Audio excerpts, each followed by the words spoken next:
What's going on, guys? Today I'm taking you through the most important parts of the Dota Plus update, ranked reset, and more. Let's get started. Your Dota Plus shards just got a lot more useful. You can now purchase a new treasure with those shards. I actually really like this treasure, and contrary to what you might think, this update isn't all about cosmetics, so let's get into some of these other Dota Plus updates. So now there's a Dota Plus feature that lets you arrange your hero grid in the sweatiest way possible. In other words, you can have your hero grid just be meta heroes. Some chat wheels are coming back, as well as the pull timers and some of the post-game features we saw from the Battle Pass.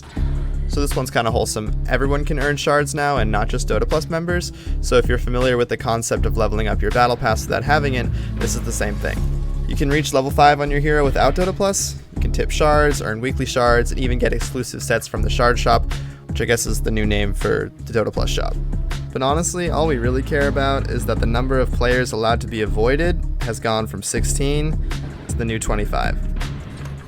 Okay, at first glance you might be a little bit salty about this one, but bear with me. So you don't level up your guild anymore, okay? So instead you participate in a weekly leaderboard where you earn points against other guilds in your region. So it actually got even more sweaty. So instead of just having this arbitrary number, you're actually competing against other guilds. So if you perform well, you get more shards. At the end of each week, those points will decay by a percentage, giving less active guilds a chance to catch up. Similar to the Battle Pass, all players can participate in a guild, but only Dota Plus members can create them. So have fun. Valve made it clear that they got feedback from both sides on whether or not they should reset MMR, so they did what makes most sense on paper, and they made it optional to recalibrate. Information in the description for how you reset your MMR. So Valve did the unthinkable, and actually communicated, but not just communicated, but communicated on how they communicate. That sentence was a lot more confusing than it needed to be, but you get what I'm saying. Valve will release a new hero around the end of November, so expect it in February, and they are thinking of spreading bigger updates across the entire year as opposed to a bunch of small ones.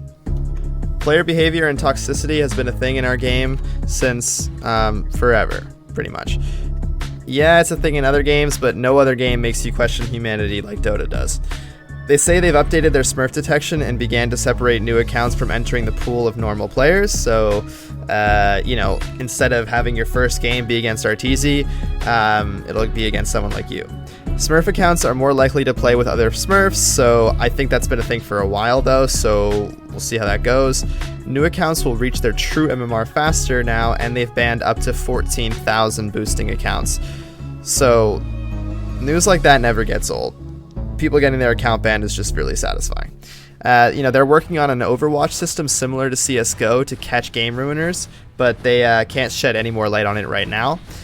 If you're playing on a potato, rejoice, as Valve has began to develop performance improvements, but mentioned that it will be spooky.